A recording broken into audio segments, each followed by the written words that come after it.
Shalom and welcome. Now we're going to be focusing on verbs and objects.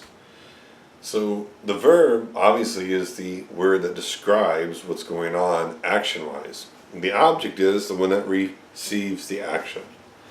So we need to know some of the literal laws of how verbs and objects works in biblical Hebrew, so that by understanding these rules, you can immediately understand what you're looking at and what you're looking for with regard to, well, verbs and objects. I'm going to teach you grammatically the only correct way verbs and object works. I'm not going to show you the incorrect way. I want you to figure it out, okay? Because the correct way is the way you learn. So if you learn correctly, you know what you're looking for. If you see something incorrect, well, you know it's not correct, okay? So let's look at the correct way verbs and objects have to work. So number one, now notice this. I'm teaching you biblical Hebrew, so it means if you open up your Bible and you start looking for stuff that doesn't follow these patterns, it's not correct, okay? And there's a reason for it, but that's another story. But just know it's not correct, all right? So verbs and objects. So first we're going to look at the fact of what an indefinite direct object is. An indefinite direct object means that the noun, such as the word lechem, is indefinite. Every noun by itself is indefinite, so just remember, you don't have to worry about it. There's no indefinite articles. You just know that when you see a noun and it's indefinite because it's not describing something specific, all right? It's describing a generic thing, so like it's not, for example, the word lechem is bread, okay? It's not a specific thing, it's just a generic thing called bread, right?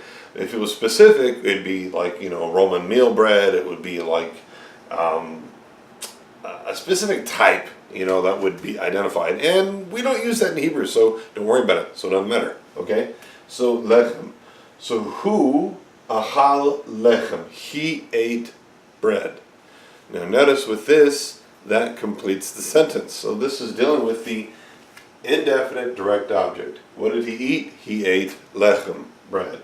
Now we're going to deal with definite direct objects. Okay, we're going to have a bunch of classifications by which we're going to have to pay attention to with definite direct objects. Okay, so first one we're going to say hu achal, he ate et halechem, he ate the bread. So what do we have here? We have, first off, we have a definite article, which is the hey. And that hey acts like the word the in Hebrew, okay?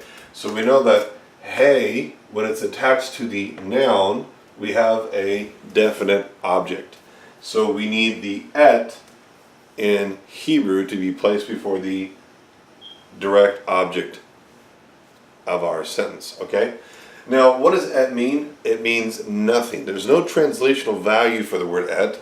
So literally, it's like you just have to remember et in front of every direct object that is definite just is pointing to the definite direct object, okay? And that's why we actually call this the direct object marker, okay? And it doesn't have any meaning to it, but here it just is referring to as meaning that the next word is the definite direct object.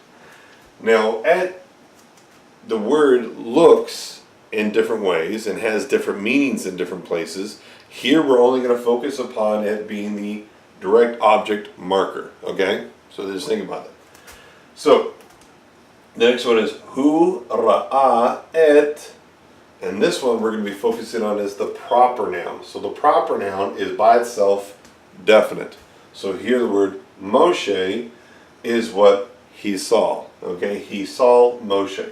So Moshe, because it's a proper noun, we know it's definite, doesn't need the article like lechem. Lechem by itself is not a definite noun. But Moshe by himself is a definite noun, so therefore it doesn't need a hey. And so this was what we're going to be utilizing, is knowing that a definite article is when a hey is attached to the noun.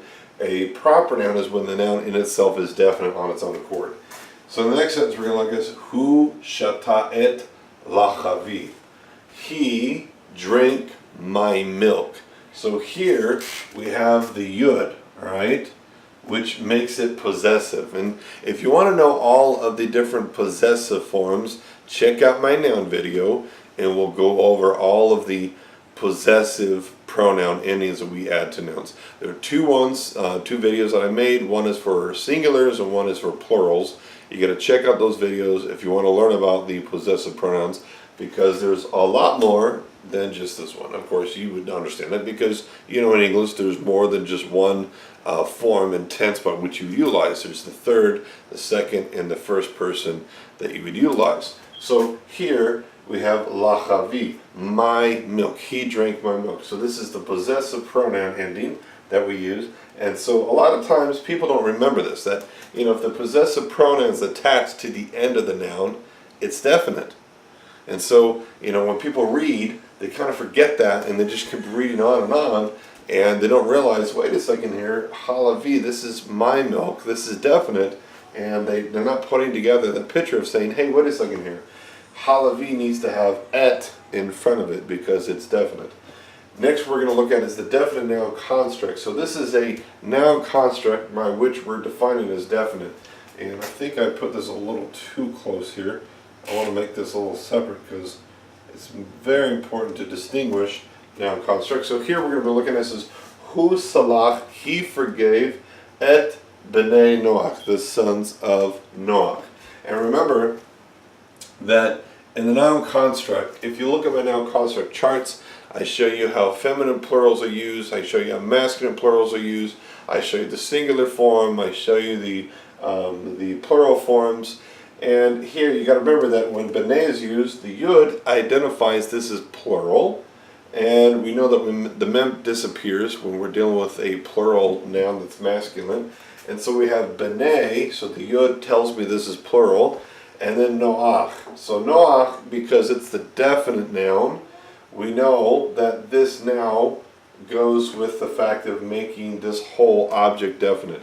Remember, with noun constructs, you have a few forms by which you can utilize. You want to understand those definite forms, go back to the noun construct video and check it out, and you can learn about how noun constructs work, what makes them definite, what things happen to make them definite, and you'll see it in that video. Lastly, we're going to deal with the direct object marker with the objective pronoun. Understand this, objective pronoun means it is the one receiving the action. Don't forget that. Put that in your head. Very important to remember. So, hu ahal oto. He ate it. Hu achal oto. He ate it.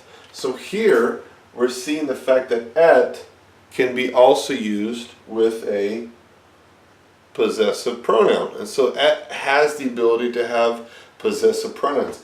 And so I'm going to teach you, and this next part, I'm going to wipe away this thing, and we're going to look at all the possessive pronouns that et can have, which is going to formalize our understanding of all the objective pronouns that you can have with the word et. If you don't need to mention, for example, the noun, and you only want to mention it from a very generic standpoint because it's already kind of like understood, right? So in this point here, I'm going to take all these things, and we're going to wipe this away now, and we're going to go look at how et can be used. And then after this, we're going to focus on two other possible forms by which you have, which are direct object markers that are not common, but are very important to memorize, okay? And we're going to memorize the different words that you'll be utilizing with them. So with regard to objective pronouns, okay, we're going to understand et, okay? So et normally has many usages, okay? And so we got to differentiate between one use and another, okay? If you're thinking of a preposition, you got to remember it means something translationally, okay? When you think of it as a direct object marker,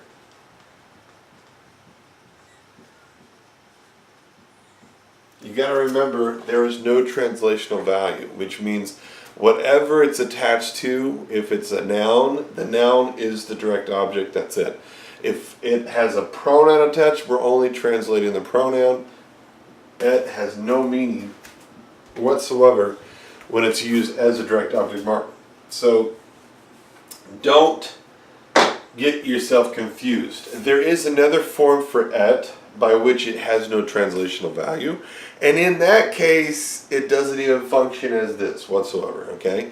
And so we're going to learn how et can be used in its own video, and we're going to actually label that video all the uses of et, okay? And so you can learn how et is used grammatically in Biblical Hebrew. So here et, we're going to learn the different pronouns. So here we're going to learn ot. Ot is be for me, okay? Next we have, which is the second person, otecha, you, and this is for those who are male, masculine, otecha. Then we have the feminine form,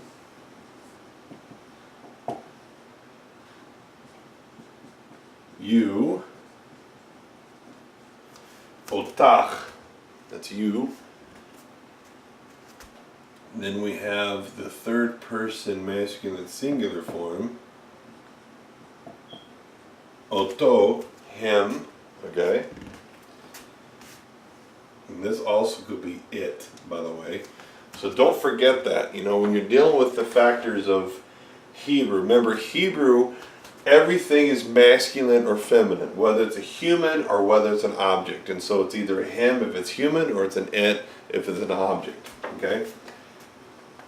And then we have the feminine object, which is her, and also remember this can be it as well. So ota,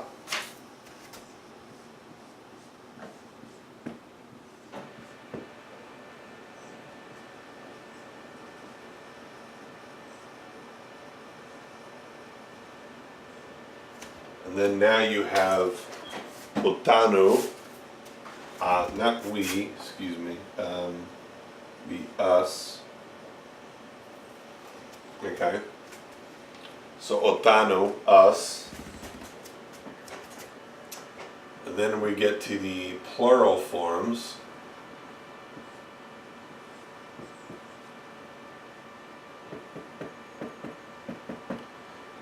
So we got etchem, this is you.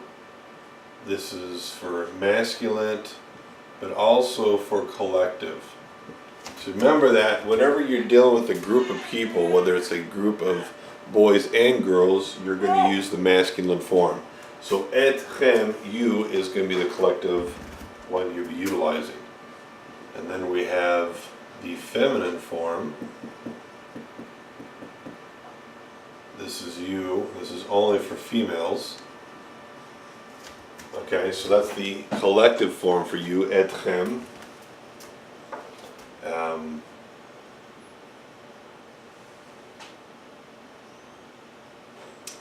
then we have here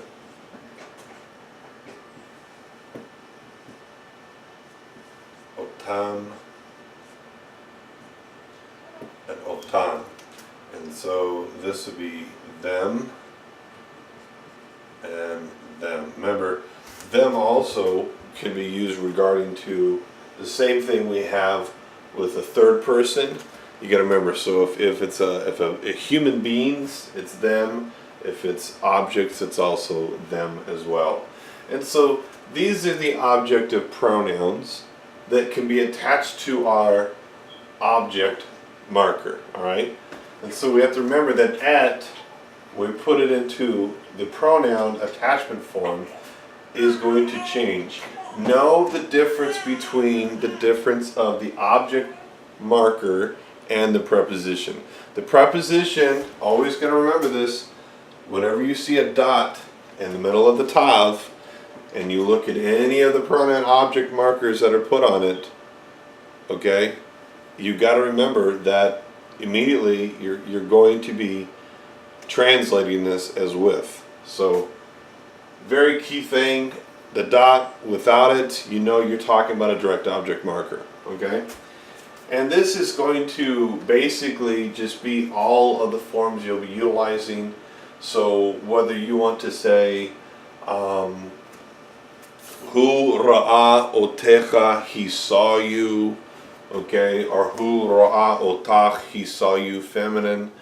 You got to remember that you're utilizing this form when you're excluding the need for defining what it is that you were talking about, because it's already been mentioned. And this is how we do this in Biblical Hebrew. Now we're going to focus upon the important thing, which is knowing the fact that there is also another direct object marker in Hebrew, and these words that utilize this are very, very special, and that is the lamed. Okay? So the lamed we're going to see here is utilized with these specific words. So we're going to be looking at these different words here, and we're going to understand that these are the ones that only this will be used for. Okay? So lamed, just like et, has the ability to have pronouns attached to it, okay? So I'm just going to use the masculine singular third person of it, so lo, so hu noshek lo, he kiss him, okay? Or you could say he nosheket, I have to make it feminine now.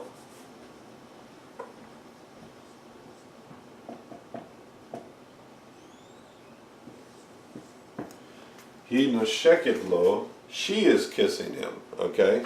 So lo, you're going to have to understand, it has the same mentality.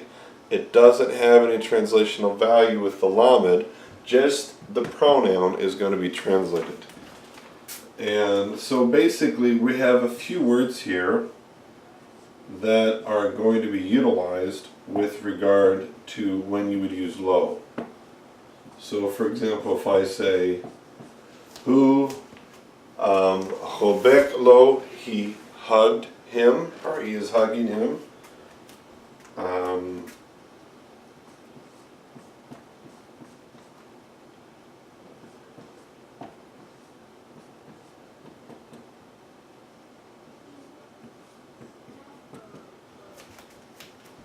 Hu chore lacha, he is angry. He angers you, alright? Hu chore la, he angers you. Hu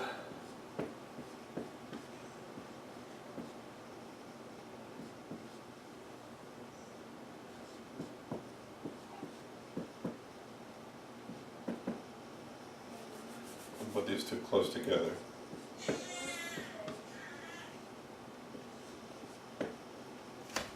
Hu mechashev lo, he is considering it, right? And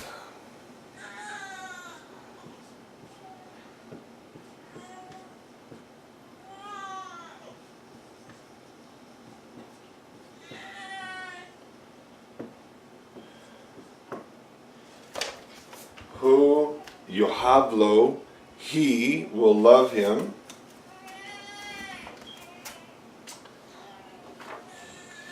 Get rid of these other ones so we can add more on here.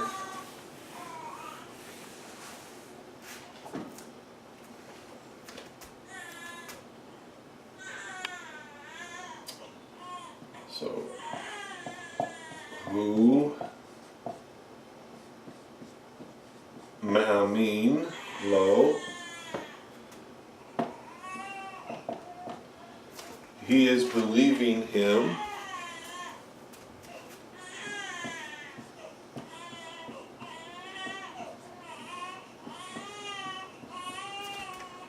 Hu salach lo, he is forgiving him.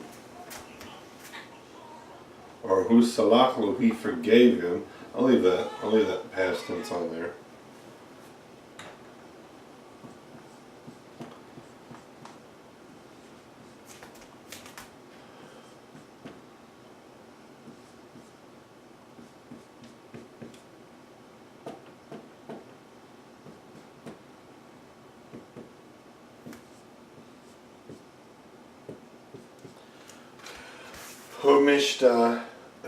Ela, he is confusing her.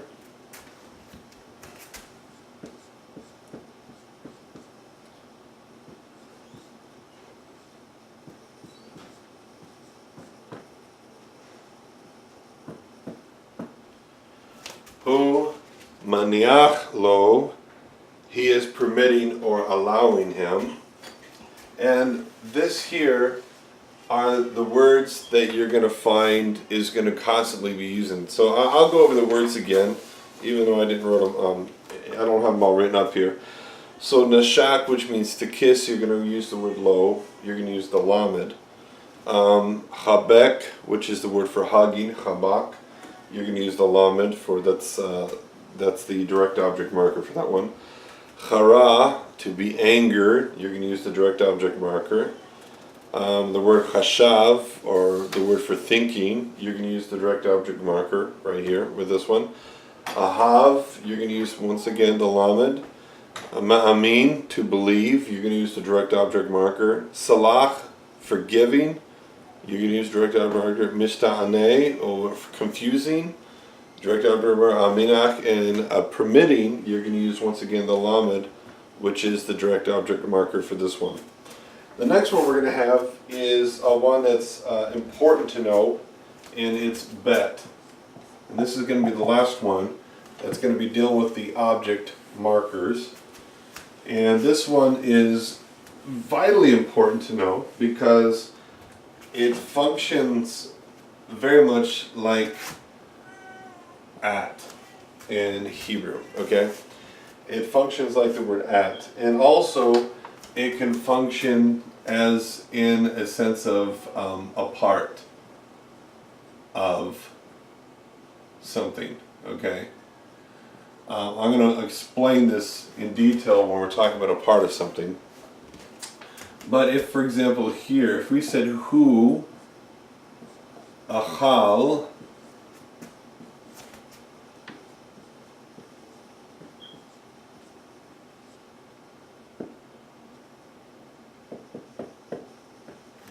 if we say hu achal b'Pesach, he ate at the Passover lamb.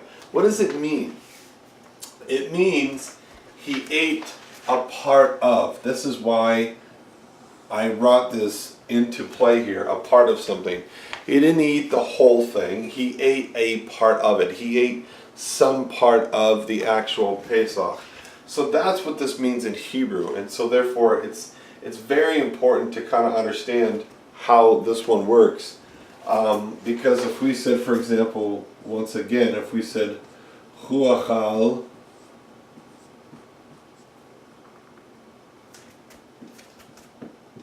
balechem, he's saying once again he ate at the bread, which means he ate a part of the bread, okay? He didn't eat all of the bread, but he ate a part of the bread, okay?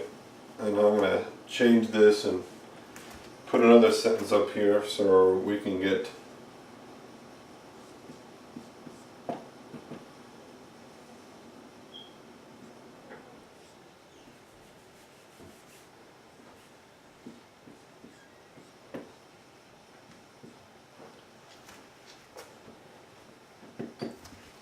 for example, hu nogea biyado. He, nogea is the word for touching, okay? He is touching. Now here, ba is at his hand, okay, or at his arm. The word yado also could be used for arm. So hu nogea biyado. He is touching at the arm, okay? Or if we were to change this word and put it into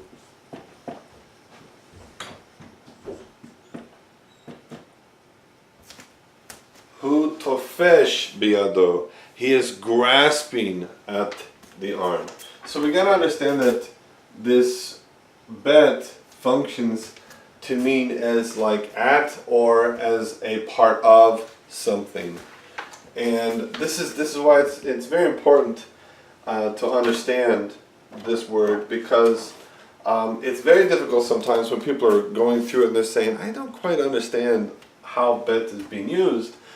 And we have to begin to realize that bet, when it's used as a part of something, it means literally like, it's not that he ate it all, it's talking about he nibbled at it. He ate at parts of the actual thing. And that's what we have to realize when we're utilizing the word bet.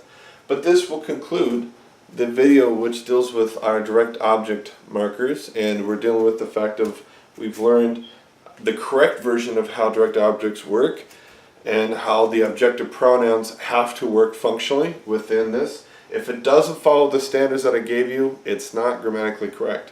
And so therefore, if it's not grammatically correct, what's the meaning? This is the important million-dollar question, which honestly, if we search it out and we learn and figure out these clues of what was being implied or what's being talked about, we get deeper and deeper into the text, farther than we ever thought we would be able to go, because there's so much that's being given. And I hope you enjoy this video, and I'll see you next time. We'll see more videos, especially about verbs, and I'll see you around. Hope you enjoy this video.